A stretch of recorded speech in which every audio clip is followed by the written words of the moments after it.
cái này giàu lắm chứ có nhựa để cái đá cứ tiền cái nhựa cái đá không nhựa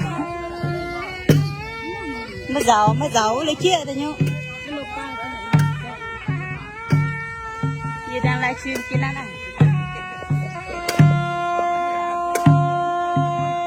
ơi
not really know how to organize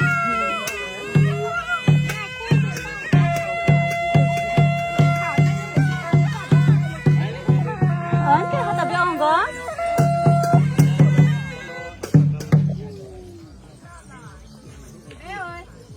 cái biong có đã mà cái họ tập biong có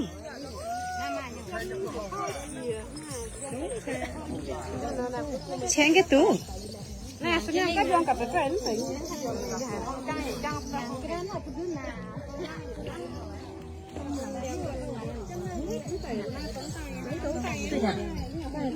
nè buổi cái này giàu lấy xem ta chạm kia nhất say lấy xin to nè chân cao dậy lòng ấy giàu này lấy xin to nhẹ nhẹ lấy xem lắp chân nói một bữa giết tí tiền hàng tí tiền để một bữa cho lấy xin to nhất nè chân say chân lấy cao lấy chỉ dậy à chỉ chẳng cái quay livestream gì cái này chẳng em mấy cái dịp dòng cả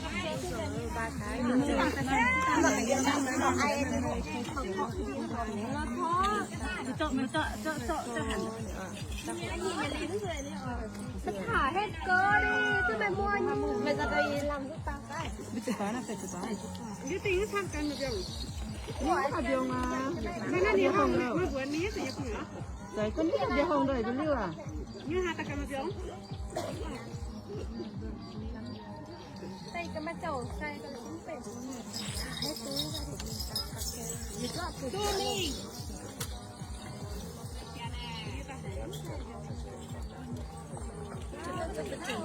này bây giờ thôi chứ không có nhắc nhắc hay gì chứ à sao nhỏ nó tao mình cần chơi làm mẹ nó buộc nó không ấy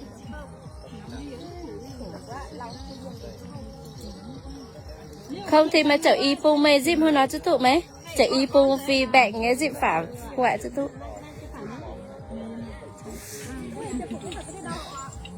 Mình ăn chậm á. To vừa dài.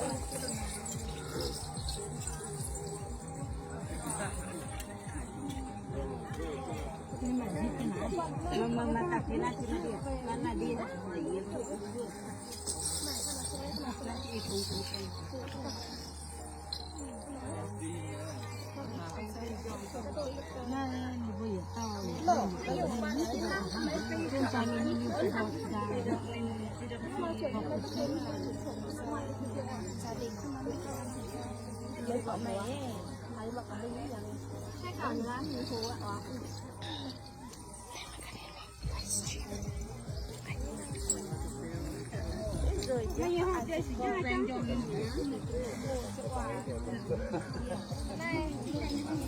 Mày chọn mà cuna để mấy cái gì của cái nào mà cuna cái này thì sẵn là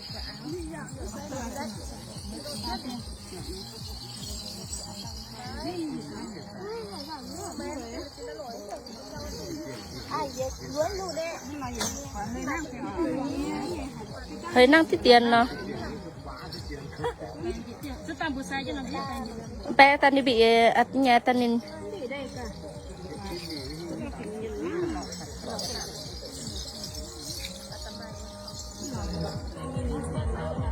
thật ra tăng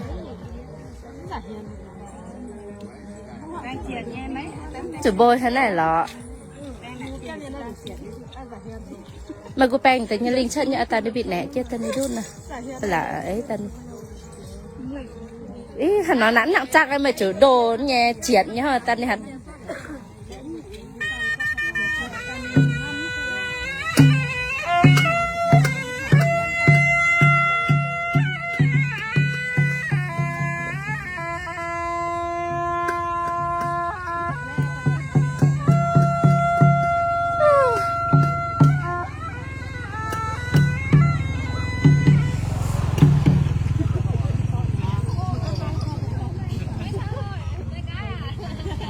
cho thể này mà cái thành niên anh chứ cầm lại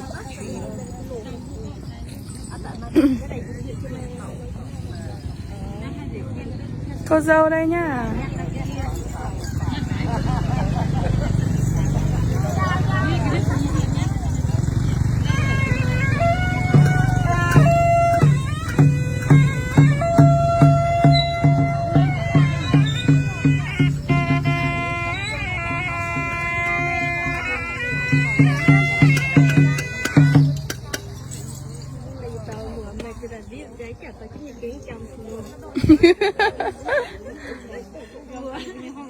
hai mua hả?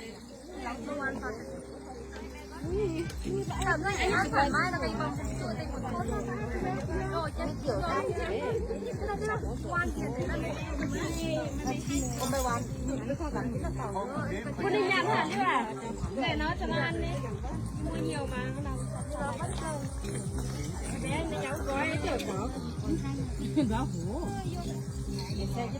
Nếu bỏ có ai chăng với anh sẽ xin nhìn lưỡi hồ à? Anh chị hạt đầm mọc mẹ. Mẹ ta ngắm dài đẹp luôn nè.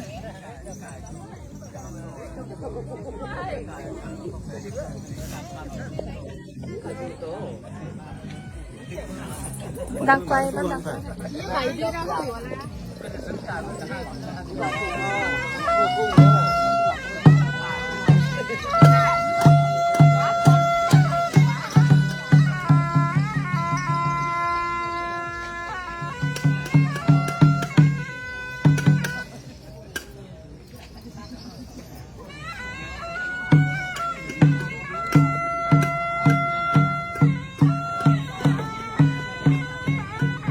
Đám cưới ở Tả Phìn, Sapa, Lào Cai nha mọi người.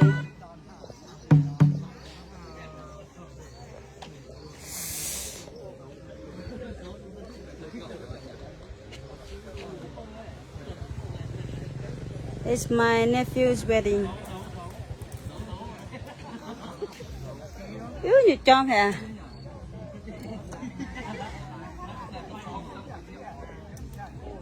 Hello mọi người. Mà quay thường phải lái.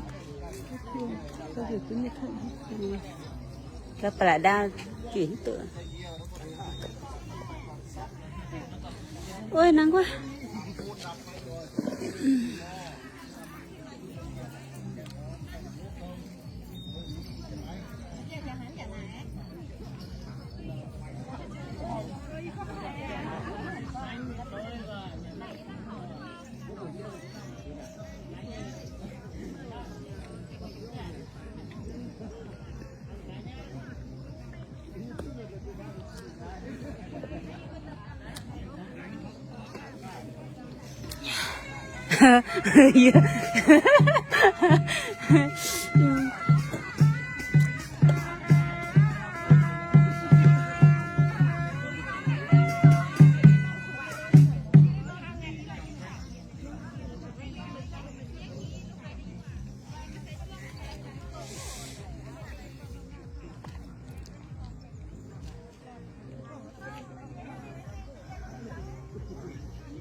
Nó tổng nằm mà phơi phiền nữa.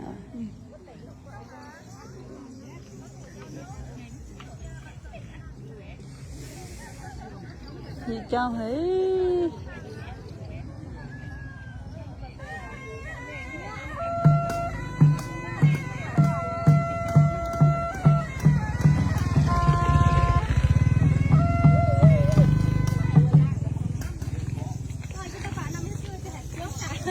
Sướng trên từng nước đấy.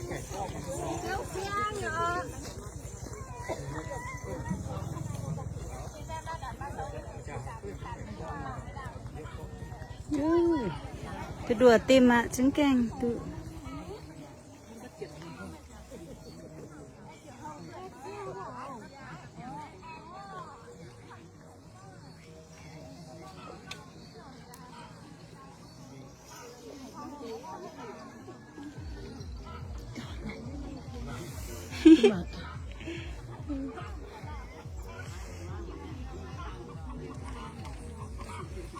Ở này trong tay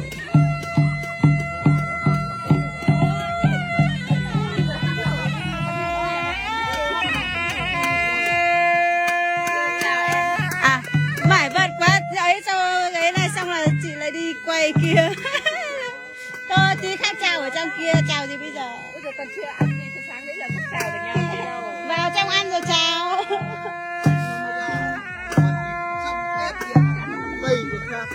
Xem mượn cái kính đeo thế nào. Em bình thường. Xem mượn. Còn là nói thế. Em có 2 cái mà, ai không lấy một cái đi. Ở đâu? Để đâu? Ôi giời giời. Xem mượn tí em chỉ đeo là đeo kính tây phát là dây ban này. Kính này bên này là mấy triệu đấy.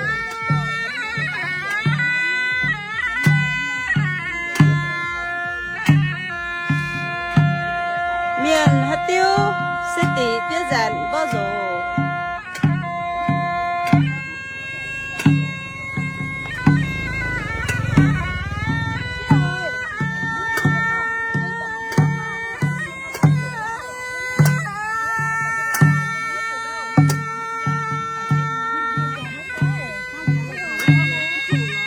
À? Chị hả? Mình đau phải gì mà nó qua mình phải tay buộc khẩu chỉ cần ngứa mảng nên mình đau nhỉ. Rồi à, mấy hiếu. Chưa tốt nó có mặt ra là không bộ của tao nên mượn được bao nhiêu? Mà thế này có đủ uống rượu không? Có chứ, uống cả bốc.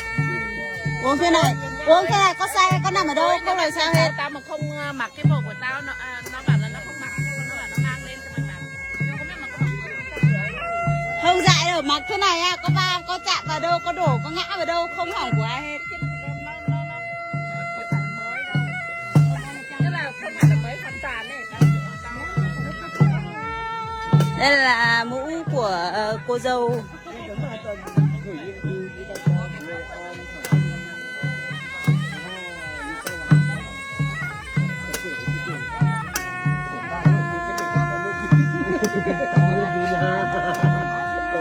Em mà tiêu hồng tam cho quán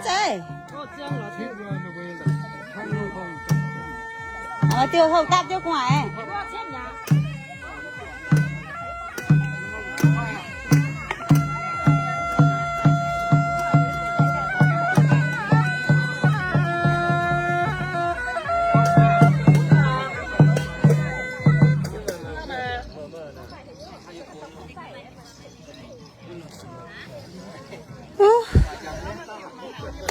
tạm hiệnจะเข้าchung à biongจะđó không phải hếtกันว่าบ้องกันนี่เป็นเป็ดนะยี่บ้องกันนี่แกทุกอย่างมันเป็ดนี่ยับยังยับหา biong cũng làmเป็ดnhá กันเป็ดเป็ด biong thì biong tại biong thìเป็ดnày เดี๋ยวไปตามยินนี่จ้ะนี่มันคือตาม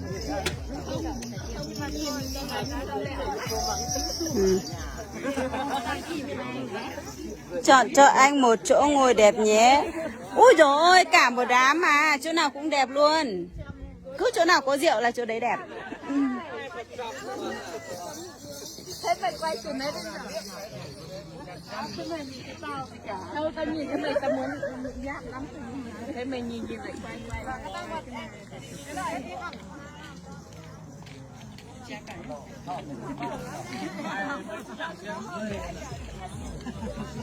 Nói chung thì ta cha kẹo à. Chiều lên tao ấy. Tôi ăn chơi. Tiền cho tôi sẽ bỏ lau chung nhỉ. Cô dâu ơi. Ai kinh là bang cái chẳng.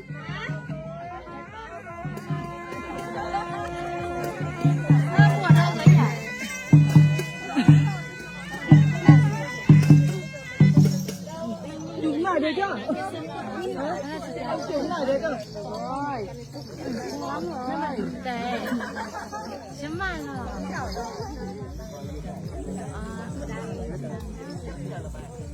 Kinh phong ta nếu cũng anh nhận tiêu hàng chuyện hàng sẽ phải chuyện chung ta nên xấu từ đầu.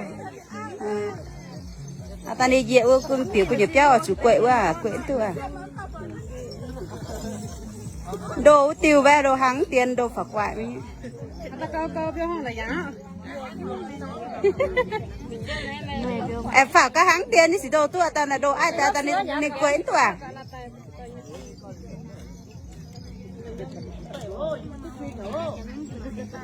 Anh chẳng là cả như kiếng, anh chẳng tụi cá xíu đó là cái nào đã. Cô dâu đâu mà xinh thế. Cô dâu ở Tà Phìn, chú rể cũng ở Tà Phìn. Mai chiên chinh cha nhu. Chị cha chỉ lên tao ở đó mai. Đổi lại có giống một tí không? Giống một tí. Giống. Ăn cái giá phết nhỉ?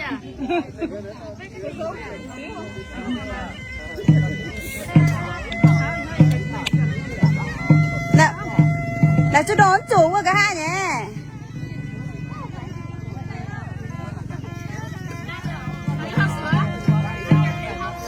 Tăng luôn.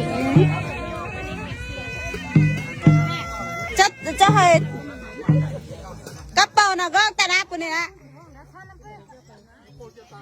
Con gót ta nắp. I'm missing out. I know.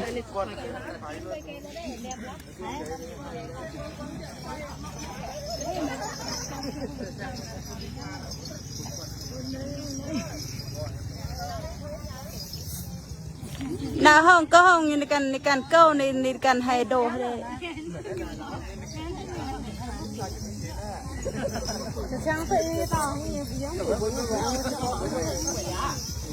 Giờ hai thằng con muốn gì?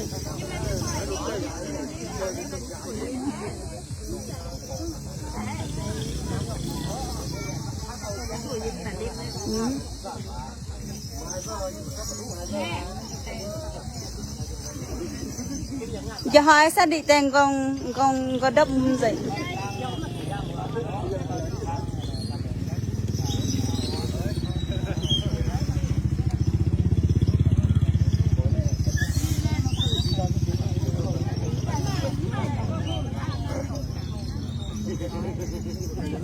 Của cái này tại vì là buông lắm. Quả cái này. You are danh cái nữa rồi sao cái gì trong để vô cầm nhiều vô cả nhưng gì giàu thế con thấy nó nhẹ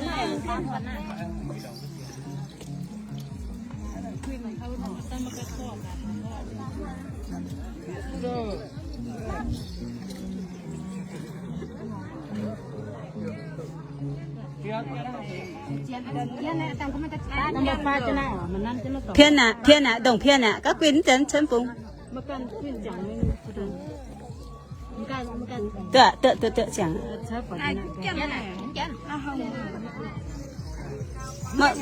mà bữa anh em ở chủ nhà nữa bữa nhưng có khâu diễn tiền nên chỉ kia nè bữa nhà có khâu là phải hang chung mình bao hẳn cha mình cái nên nghe đồ lỏng nên có không mà đồ diễn đến cái điệp trong tức là nét chung người ta này nhất trả châm đi bữa phải tiết tiền của ngoại nên cao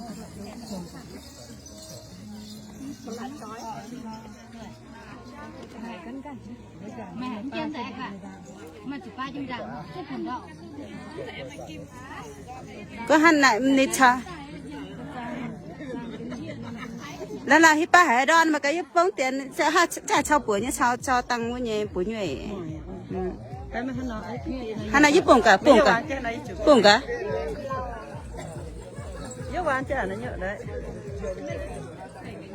chói nắng cho bóng quả này nghe bạc hẳn bóng quần quyền tiết tiền cùng này quyền tiết tiền cùng cái chứ mắc quả này tấm hẳn này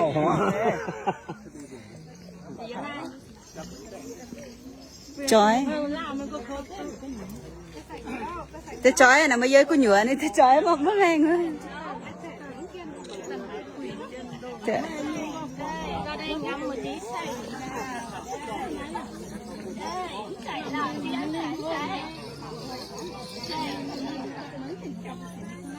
cái là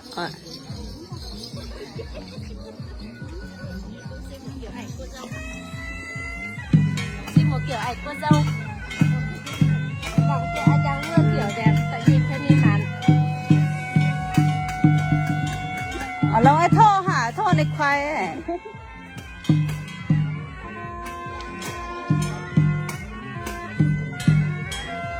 bữa này khoai cho tỏ thăm này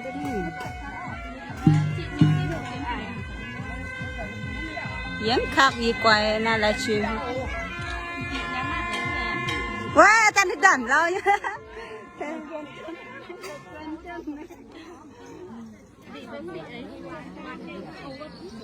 tôi bao nhiêu phui cho nên hiền ồ khu nhiêu phui nên hiền nè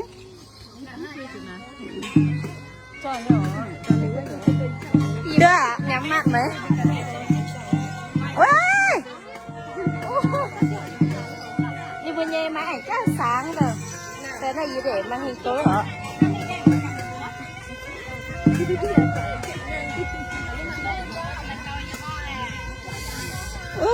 dưa tệ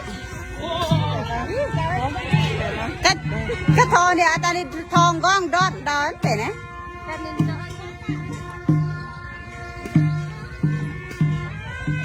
ấy chụp hình chị cha phải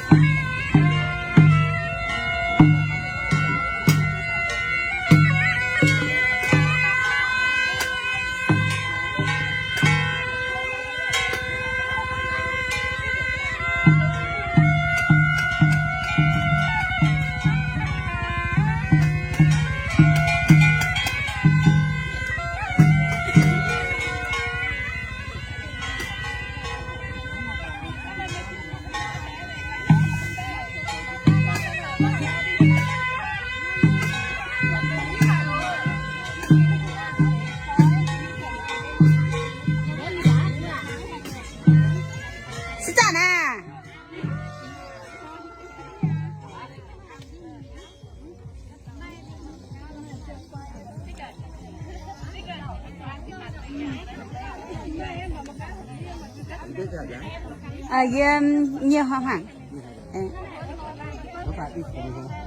do hoi mình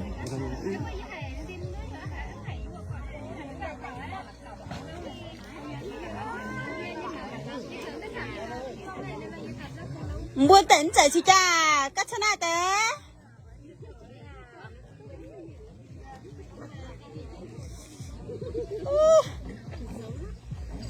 Mở cha chết chị cha nó bữa huyên chị cha.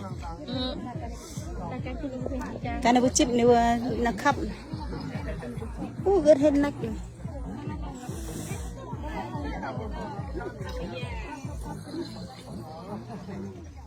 Chắc cho mình phát chỉ ra là tích. Nằm mà nhé. Chiên nè, yes, đưa mà tao có xe nằm mà nhé, này mượn ta pun bữa ha.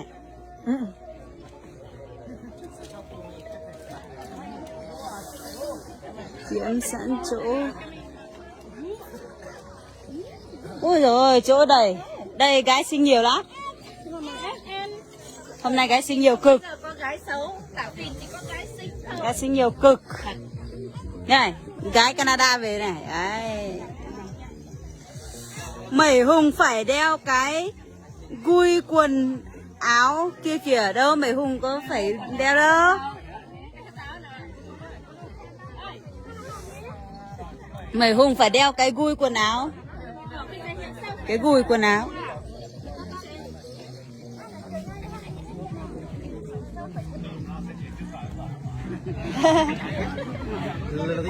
À thế á?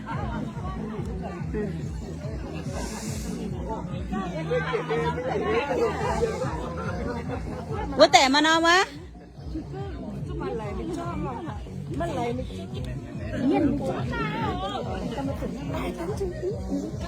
Nè mua miền này, ta là mua miền chỉ cả này đấy là cũng Không, nhưng mà buôn bán mặt lệ đúng rồi. Bán mặt lệ nhưng thôi.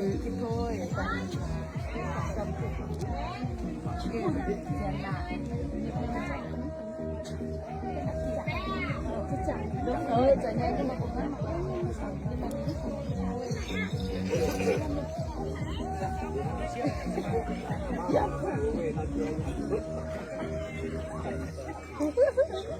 ở bên nhà nó phải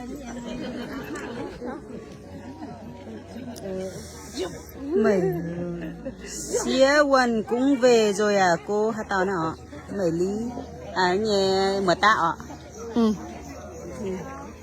ạ mở tạ sẽ xí quần cũng về rồi à cô mở tạ biết mở tạ nào không Có, nhiều hoa hoa. yeah tay thôi mà cho cô cậu hay là cô không biết nữa viết tắt mà à cô mà rồi đi với tao người ta cho cái coi cho mình từ sâu ấy trời đi mua vào à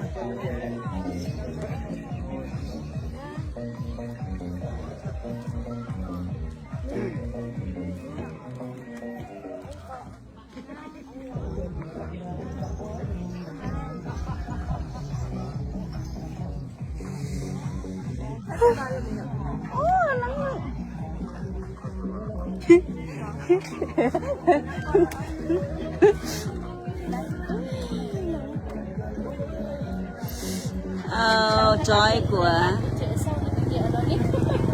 mở mạng nghe đây xa xa một tí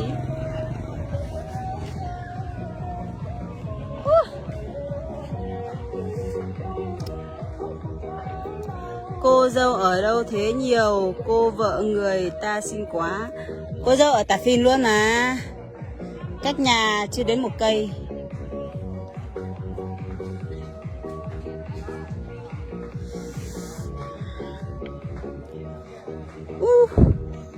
chưa tại em cả nắng lắm nắng nóng chết đi được đứng ra đây này tôi đỡ nắng này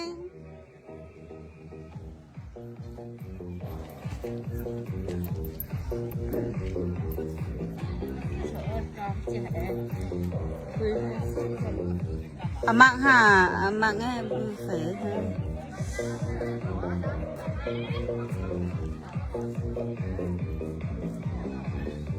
Mẩy Hùng chuẩn bị tối tiếp anh nhá. Martin Guy. Vào đây toàn những cái cô gái lưng dài chân ngắn, mặt xinh xinh, uống rượu giỏi giỏi. Anh vào đi tối em nhất. Anh Mountain ơi, vào đi tối em tiếp anh nhiệt tình luôn. Hỏi anh cần mấy ca? Anh làm được mấy ca? Tâm nhiên em tao quả đã phải. Ta quả chứ màu, cái mùa trần. Cái gì thế? Nên ông phải nên đòi nhà bỉa nhà sàn luôn biển nhảy nhé. Nhà nên sân khấu bên đi đòi biển lại nhảy em mày. Ôi, lo hết, đi bữa chỉ tao thế này. Cái phim cái huyền. Bố ta xiên chữ năn lưu xa mà nó chỉ tao huyền ở tăng sẽ năn. À tan đi cái này năn bang nuôi bang ấy. Mà có xe chồng con này bỏ gì tôi chồng con bỏ mới nhập chứ này.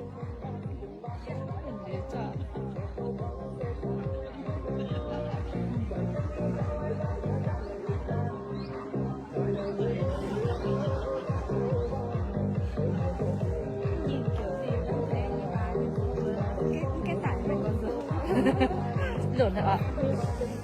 Chị nhưng mà mẹ bố bữa trẻ có cổ mà như chị dâu như thì bà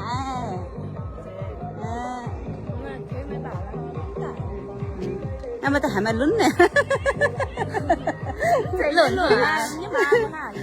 Không thì bây giờ nó vừa chứng tỏ hắn nói bố trẻ bố cổ á. Sáng năm còn lên trước bà ông bà. Sao là sức cô bà lọ. Đi vui mà muốn Đấy. Ổn đi vui nhá.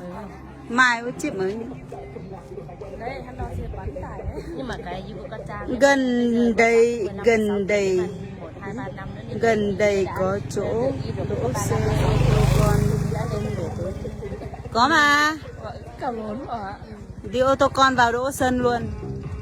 Sân này này đi thẳng vào đây đỗ sân này này. Hello anh Huy nha. Hello anh Huy nha.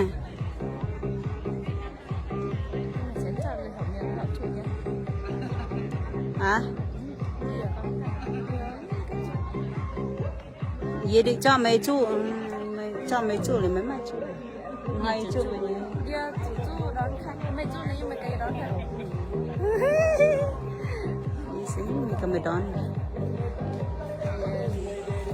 Nhưng không biết nhà thì sao?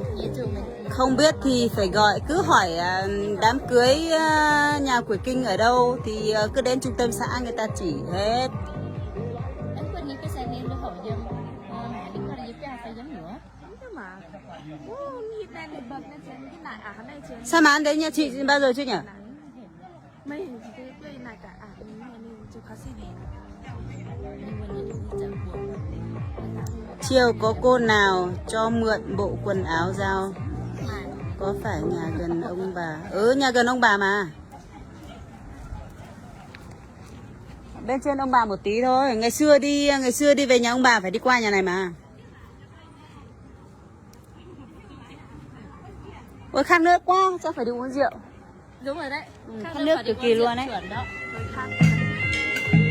Uống rượu mới hết khát. Vui mà Linh Chi, vui lắm. Đến rồi quên mất rồi. Cứ tối gọi khác ở đâu có người chỉ, khác có người ra đón. Cứ đến đấy, đến trung tâm xã hỏi đám cưới nhà ông Kinh ở đâu, nhà Lý Quỷ Kinh ở đâu là ai cũng biết.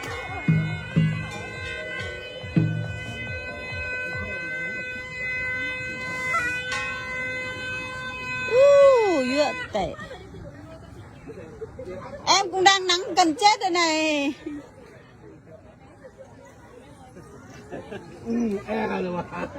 Hà Trạng Ninh.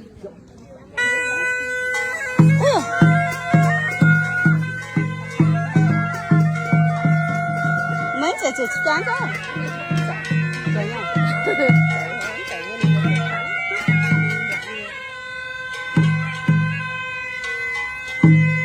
Mấy chữ.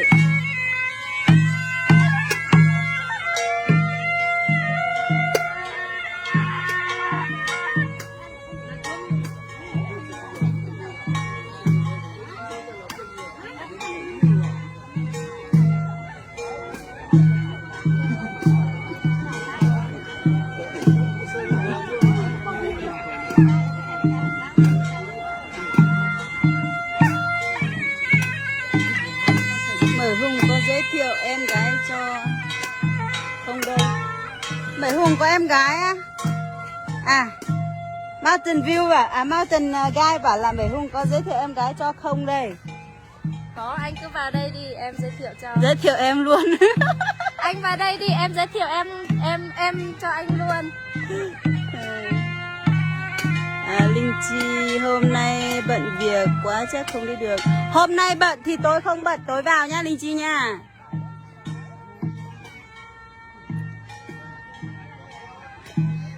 Cho mình gửi lời chúc gửi mình. Vào chơi đi Linh Chi. Ngày bận thì tối vào.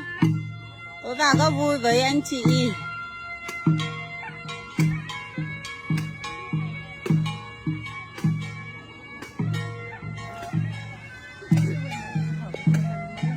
Ốm yếu, ốm có rượu vào khỏe hết. Tôi đang ốm bỏ sư đi, hôm qua ốm ơi ốm, hôm nay hết ốm rồi.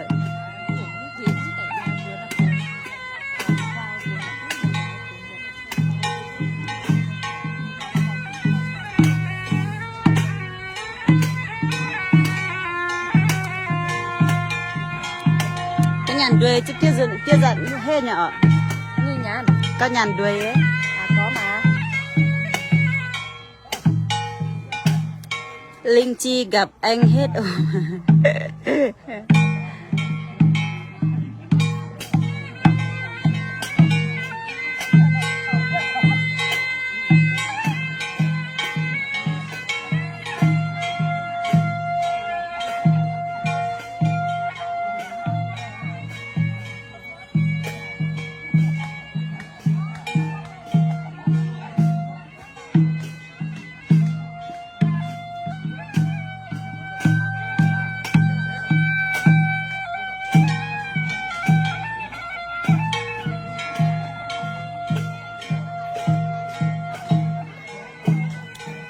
Ôi, like nóng hết máy à?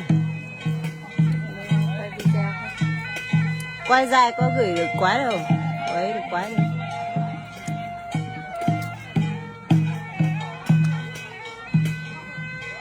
Gửi tay tí nữa ấy khách gì cho khách xem.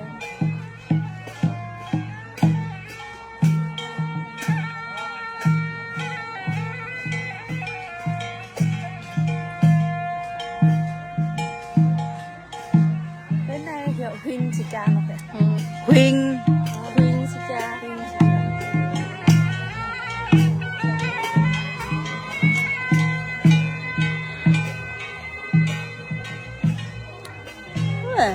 Hôm nọ like 30 người, hơn 30 người xem. Hôm nay cứ rúc rắc 15 người, 17 người. Xong là cao nhất tụt xuống.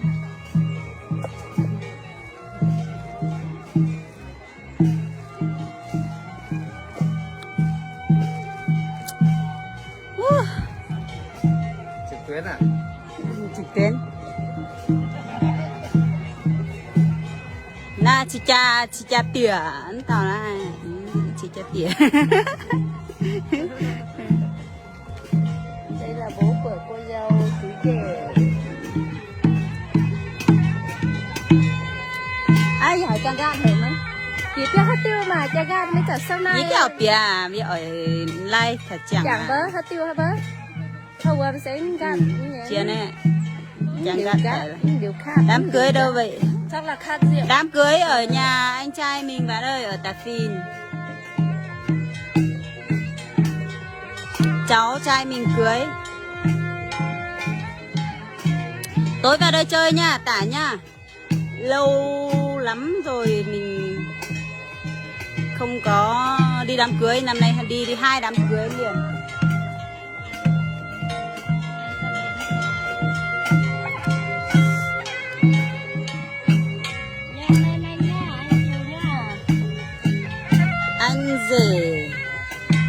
Anh rể cái gì?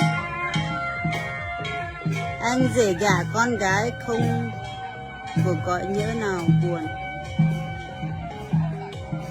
Anh rể gả con gái không hiểu. Anh rể gả con gái không cuộc gọi nào.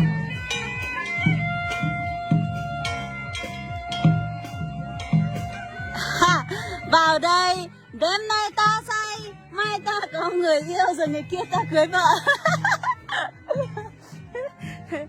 Vâng, anh cứ vào đi ạ. Ở trong này nhiều bạn xinh lắm, không chỉ một bạn đâu anh ơi.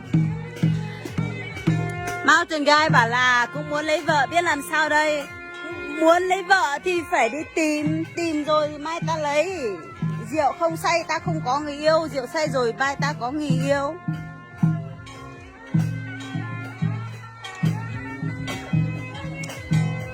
Chuối.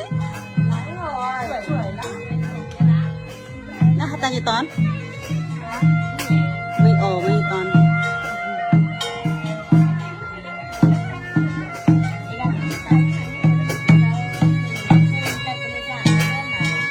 Hả?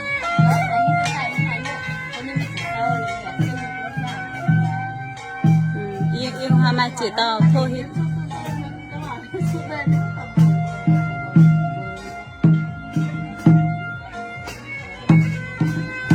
Say rồi người ta đưa người yêu đi mất thì mai khóc lại. Ta có đâu mà say người yêu đưa đi mất. Bây giờ chưa có thì đi uống say ta cùng say, mai tỉnh thì ta có nhau.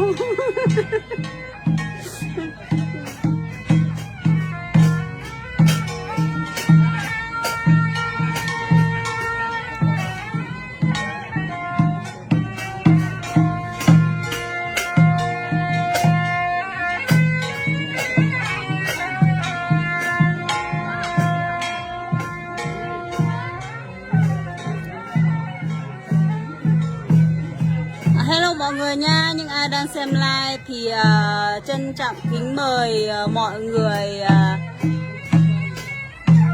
vào đây uống rượu với nhà mình nha.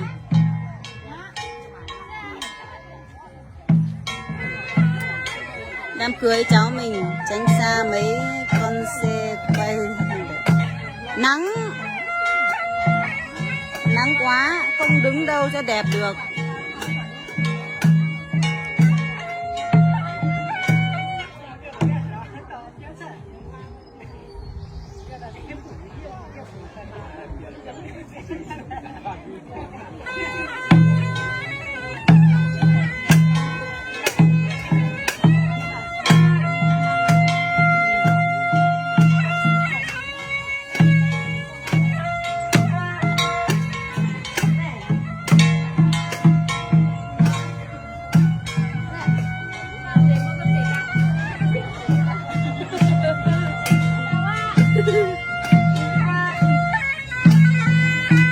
Mà nắng quá nhỉ.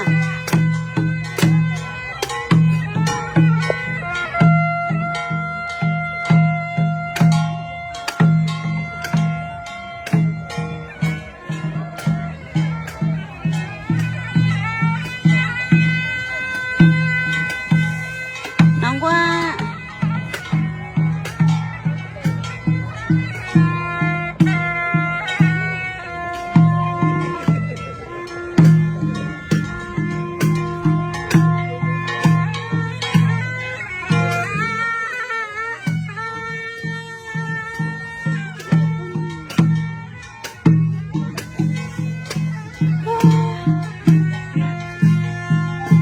Nắng là tệ.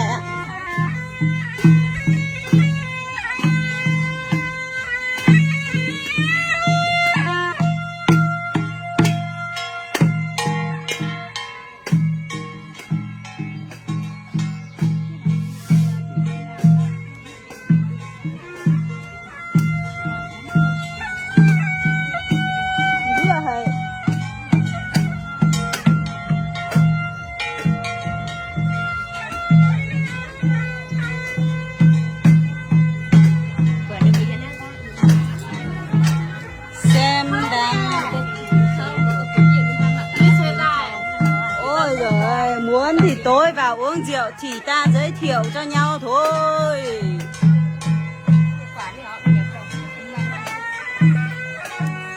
Nhiều người xinh lắm nhưng chẳng biết là có chủ hay không có chủ, không biết nữa. Dứa tay thì nó mộ phải lấy âm chân luôn.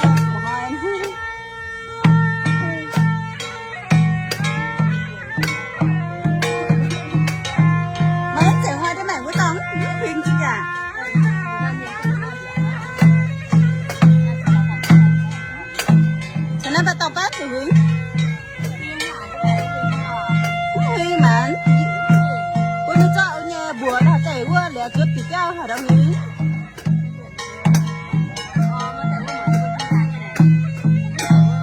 Bữa đó ta ấy.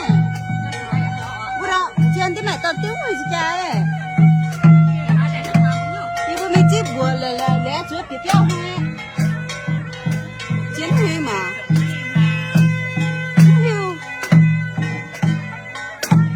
Có chủ cũng được quan trọng đánh bật chủ ra. Tốt đấy, làm thế hay đấy.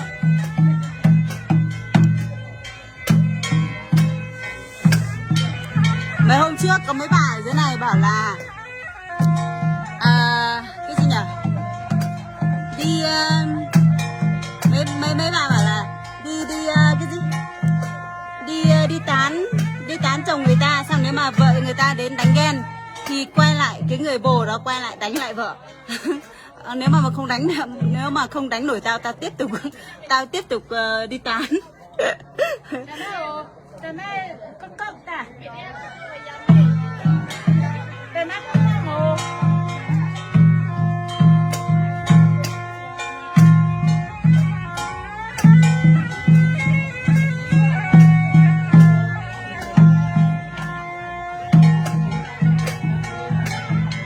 Quan trọng gì, vui là được. Đi xuyên quanh.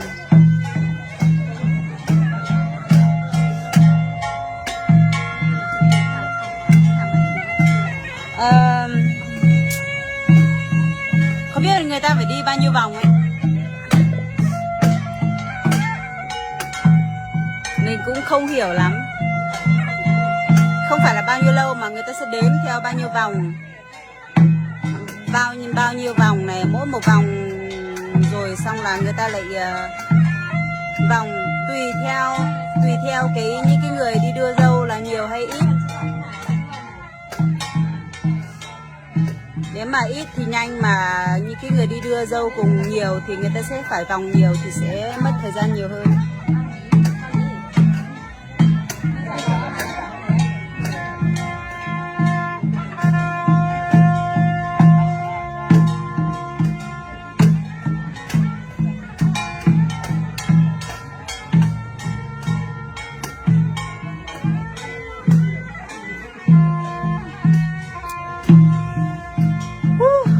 Tệ.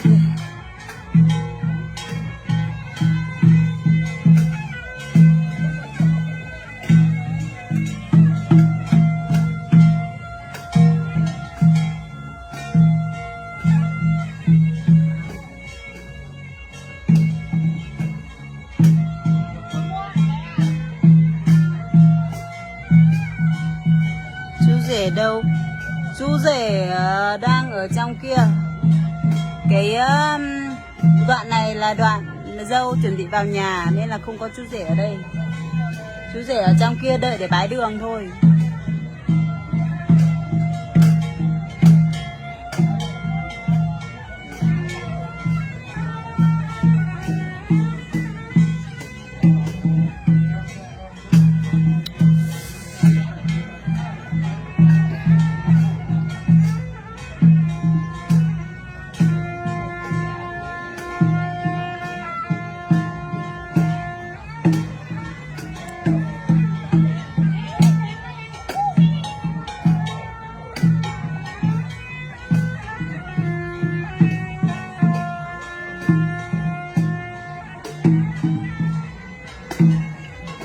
Đồng con nó dậy mà hát tàu ba đồng ấy con nhẹ độ đọt cái điên mình có ngón có ta cao dậy mấy nhẹ độ hắn nó dậy mà ạ. Đón về động phòng chứ là độc phòng à? Động phòng chứ độc phòng.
Xì vàng nhá, vào ăn nói lịch sự thì vào, không ăn nói lịch sự mất, đừng có comment mất lịch sự nha.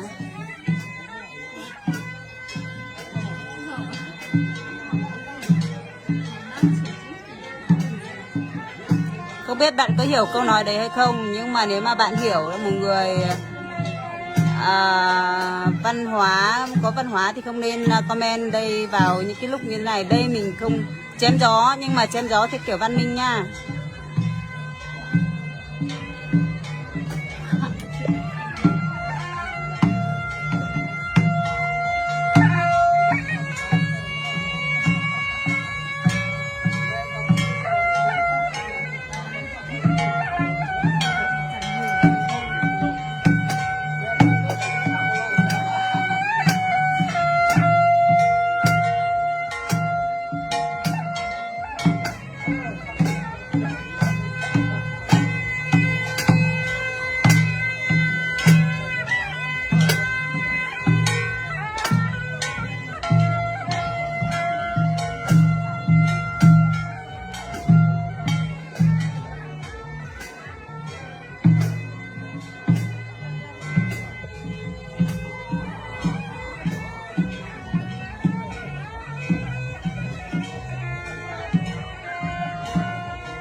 Yêu cầu bạn xì vàng xóa bình luận đi nha.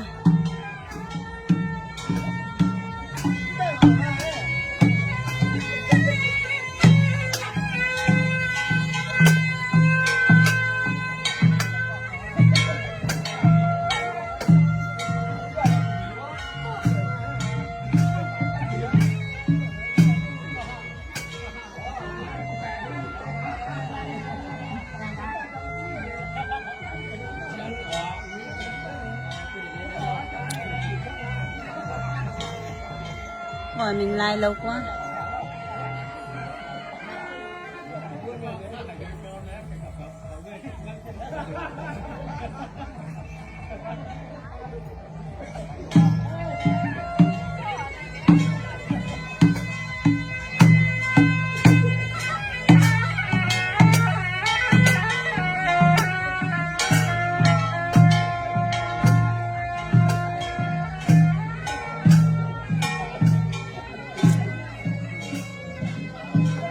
Vừa vào nó vào cái phần gì của nó ấy, chị không ẩn được. Bây giờ vào thì nó cứ chỉ hiện, ấn vào ẩn thì nó chỉ hiện mỗi cái hủy thôi, không hủy được luôn.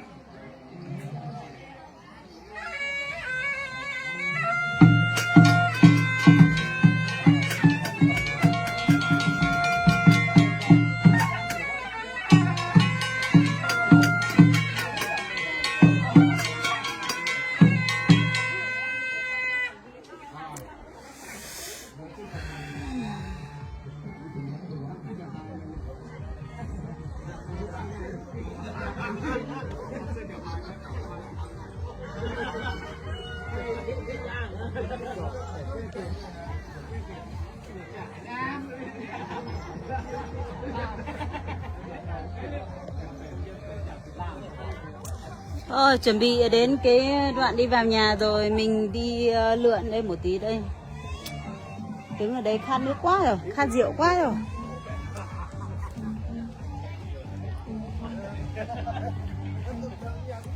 Khát rượu quá rồi, đi tìm rượu để uống đây.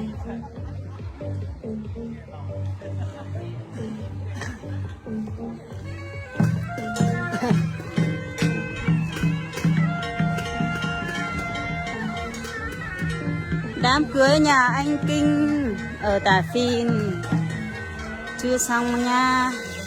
Chưa xong, sắp xong rồi mà. Chuẩn bị người ta đưa về đây rồi mà. Bây giờ khát quá, đi về tìm cái gì để uống này.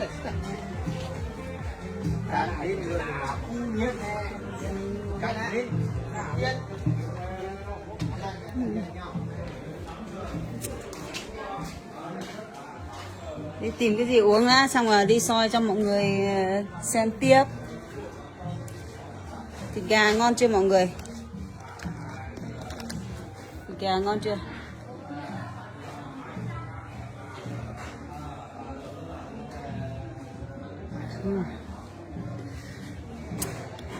Ôi giời. Thể khát khô cổ mọi người ạ. Đứng đấy lâu quá nắng quá.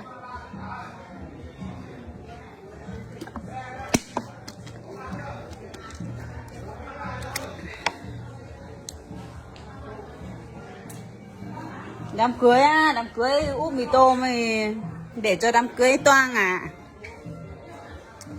Đám cưới vui vẻ xong mai về có người úp sóc bay cả nóc nhà thì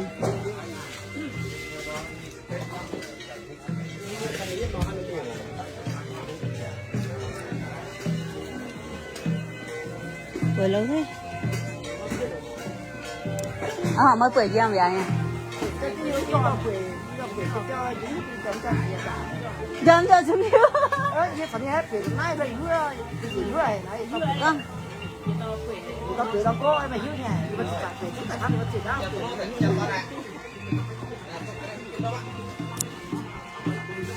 Quay dạp cho mọi người xem tí nha. Ngon thế, tí cho chị xin cái đùi. Ok, nhanh vào nha chị nhá. Dạp là đây.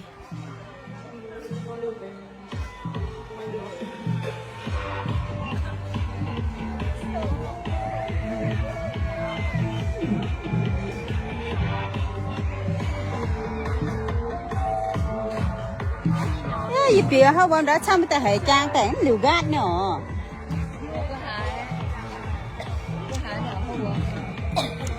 Gì hả bọn chắc chăm ta hệ liều trang gát ta ở hấp hết cả.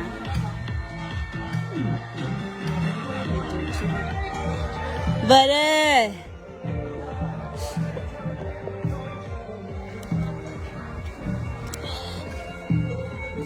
Trang gát giờ mới nạ được có thể hứng cái lồng này. Nạ giờ nhà Xảy nạ nước nạ nhà nửa lít thì chẳng là. Con bé này giống mẹ nó nhỉ? Giống ý xì ạ. Ngày xưa bé Bé như bò chế hả? ý xì được. Mà thế nào? Không thế nào.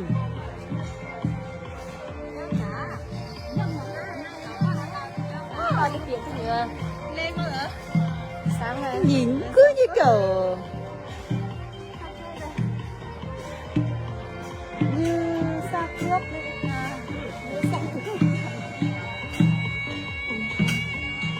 xin nghỉ sớm mình đi về đây. Sao nó cứ là sao rồi? Dạ. Sao? Lâu không nghỉ. Mày Linh nhìn ốm thế.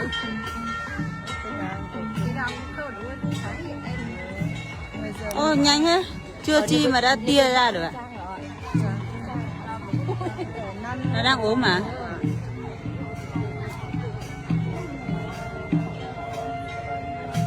Cứ phải huynh khá tư thả cho. Phải xong chắc em liền. Nãy giờ chị ta càng cha mẹ huynh càng lâu. Đúng rồi. Còi đấy. Phải biệt. Tại xe sẽ được tăng để tạo.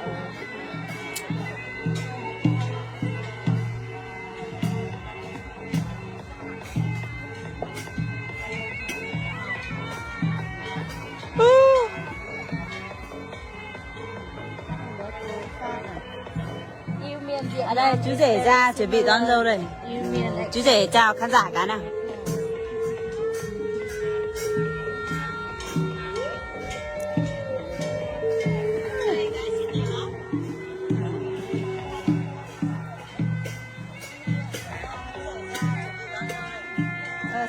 Sái Vân cũng về à?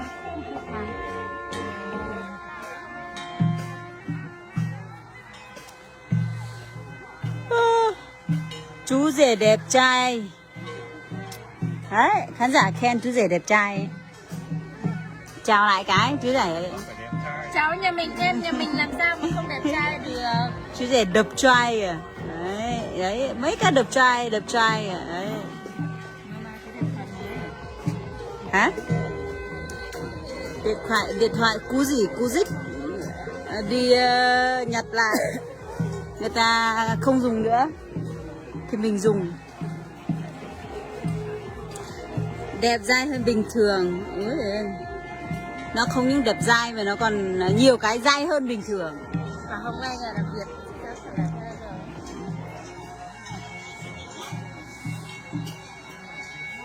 Không phải được quyền thôi chứ còn. Quyền coi là một lông nó lò nè.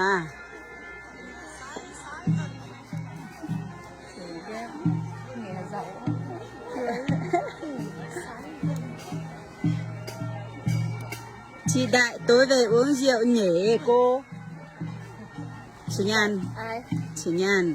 Chị Đại tối về uống rượu nhỉ? Có biết cậu hay là cô? Cô, bây giờ ấy con đây nó có biết uống rượu đâu mà bản rượu mới chè. Ở đâu gì? Đấy anh San.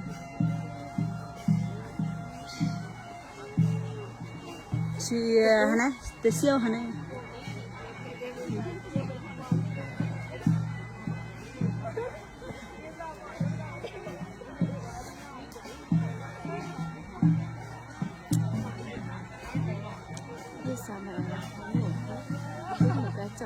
Tả phìn.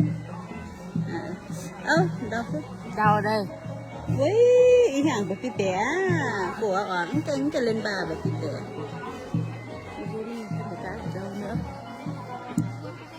Đấy, mình toàn cho khán giả xem mặt. Trời ơi, đây là em của cô dâu. Đấy, em của chú rể nhá. Đây này, có ai muốn đâu giới thiệu cho nè. Xin chưa? Chào khán giả cả nào.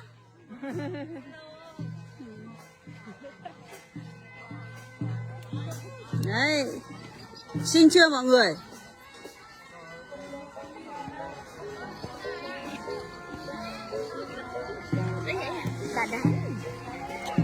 Để vừa chưa tháo theo hộ được đấy.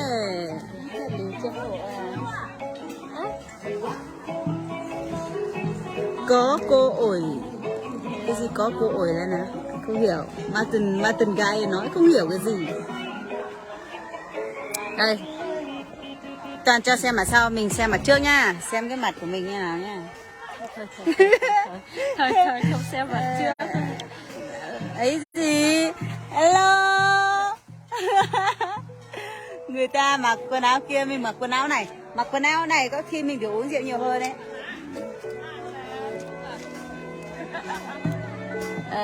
Lâu nhỉ. Cô dâu đứng mỏi chân. Phong tục mà biết làm nào bây giờ.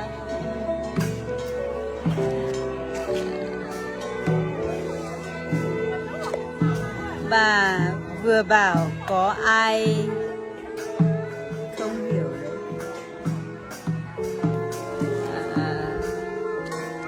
Không hiểu lắm. Cho mọi người xem trước kia.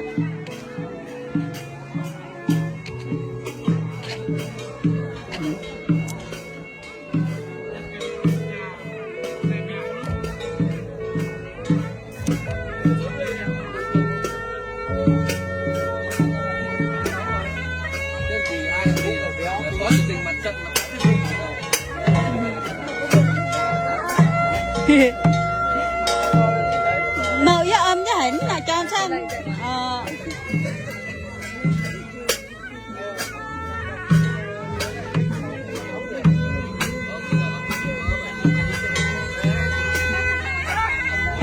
Ta cứ gọi nhà bướn gọi thế. Mình sẽ đào.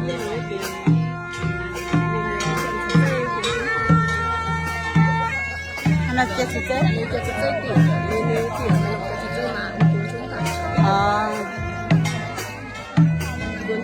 Như ở đâu mà to chẳng ý.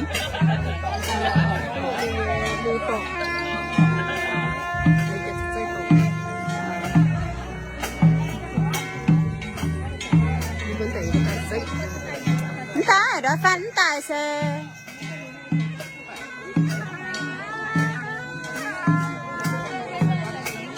Toàn trai đẹp. Trai đẹp, gái đẹp. Gái đẹp này, nhiều gái đẹp lắm. Nhiều gái đẹp lắm.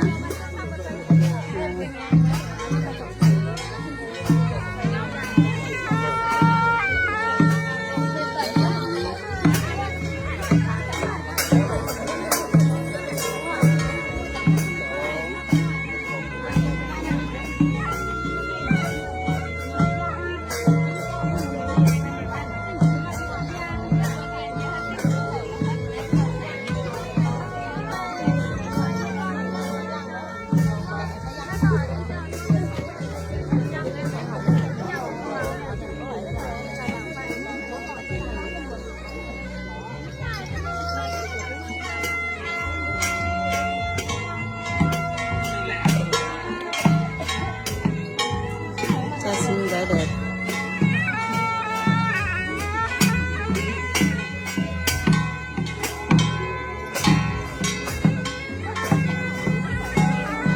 Đây có da đẹp này.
mà trộn hỏi để làm tiêu hả?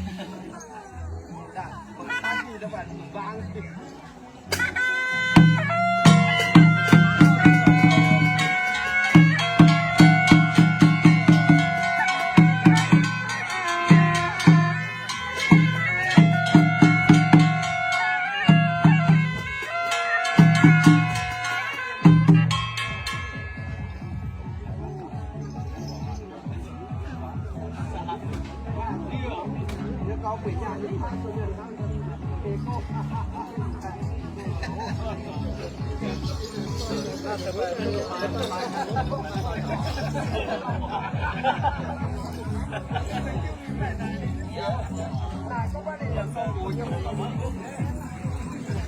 Bao giờ chị xong?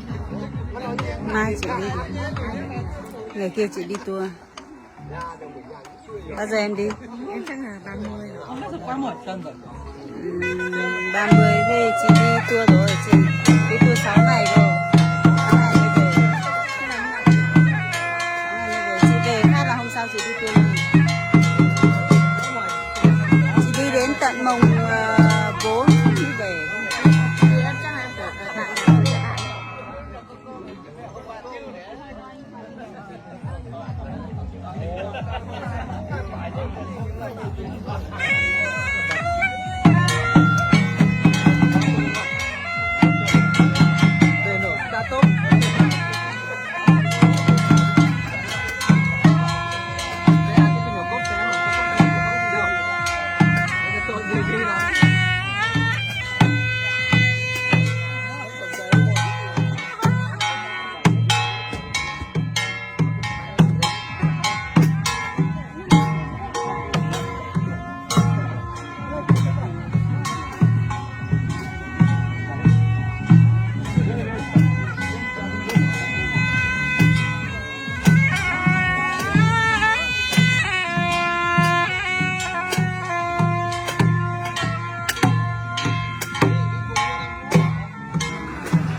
Gue tak dapat gue benda lo.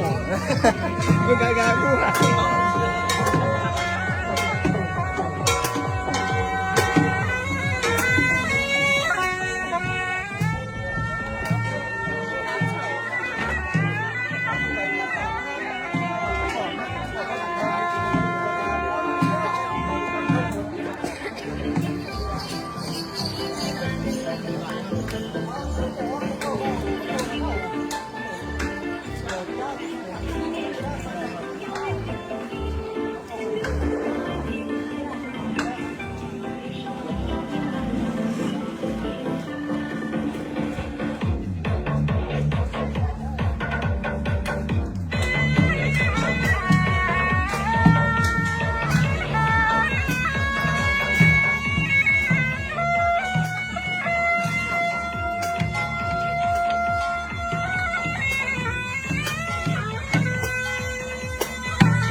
tadi lu sam.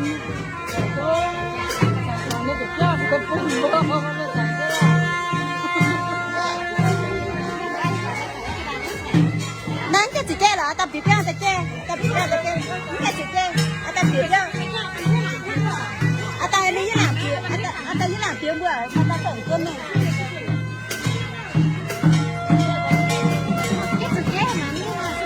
Mình nó ra cái này mà.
Nếu bữa nay cái này hàng này muốn ta này bầu